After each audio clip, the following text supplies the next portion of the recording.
This is regarding creating supportive ecosystem. Who will create? Is it possible without the role of teacher and his her education? So part E, D से E पे आ गया and will go, क्योंकि it is more focused on teacher education और इसको हमने identify ही किया है direct teacher education की चर्चा करने के लिए, टीचर की चर्चा करने के लिए.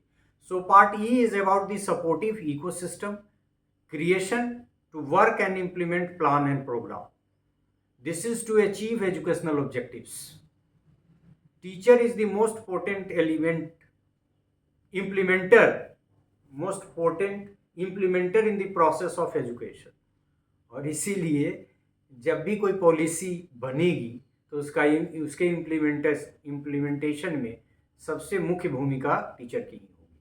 सो teacher is the most potent implementer in the process of education.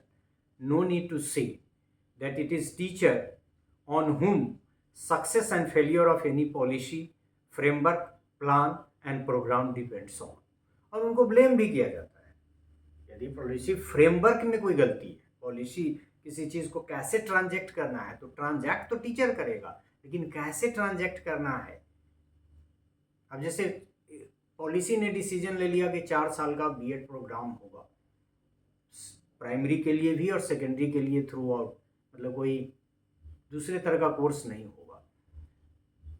It may not suit, experiment करेंगे. हालांकि लोगों ने बहुत सारे रिसर्चेस के आधार पर डिसीजन लिया है.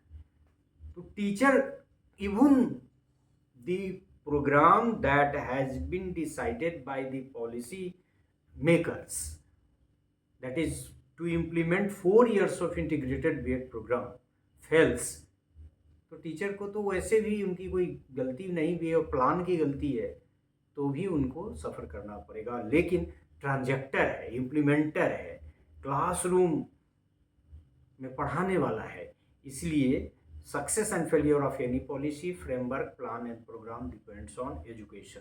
And that is why national education policy second 1986 वाली कहती है no people can rise above the level of its teacher. This part under the head creating supportive ecosystem is totally focused on implementing part. Creating supportive ecosystem has 4 subheads as 4 सबहेड है इसमें. Capacity building for implementation. Capacity building किसका? जो भी implement करने में होंगे, सिर्फ teacher तो होंगे नहीं. इंफ्रास्ट्रक्चर डेवलप करना होगा तो कैसे डेवलप होगा, गवर्नमेंट का रोल होगा, स्कूल के जो एडमिनिस्ट्रेटर हैं उनका रोल होगा. सो कैपेसिटी बिल्डिंग फॉर इम्प्लीमेंटेशन, मतलब या तो इंफ्रास्ट्रक्चर में भी डेवलप करना पड़ेगा और फिर मैन पावर में भी डेवलप करना पड़ेगा, teacher and other as well. दूसरा, ensuring an appropriate environment for learning, environment create करना. इनेबलिंग एंड एम्पावरिंग टीचर्स, जिसपे हमने कहा इसको आइडेंटिफाई हमने किया है. And fourth one, community and family engagement. So this part E under the head creating supportive ecosystem, ये इम्प्लीमेंटेशन पार्ट पे है और ये क्रिएटिंग सपोर्टिव इकोसिस्टम के फर्दर डिस्कशन में और डिलिब्रेशन में 4 सबहेड्स हैं, जिसमें capacity building for implementation, ensuring N appropriate environment for learning and enabling and empowering teachers, and the last one is community and family engagement.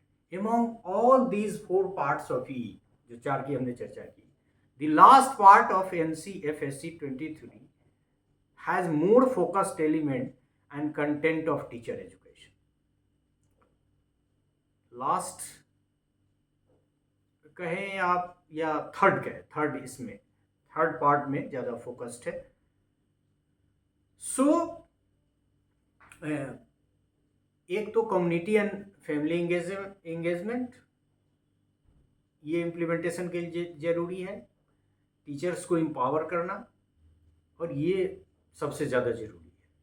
So creating supportive ecosystem जो part ई है, ये तो teacher education का चारों part की मदद से बात कर ही रहा है, इन सम वे अदर रोल है.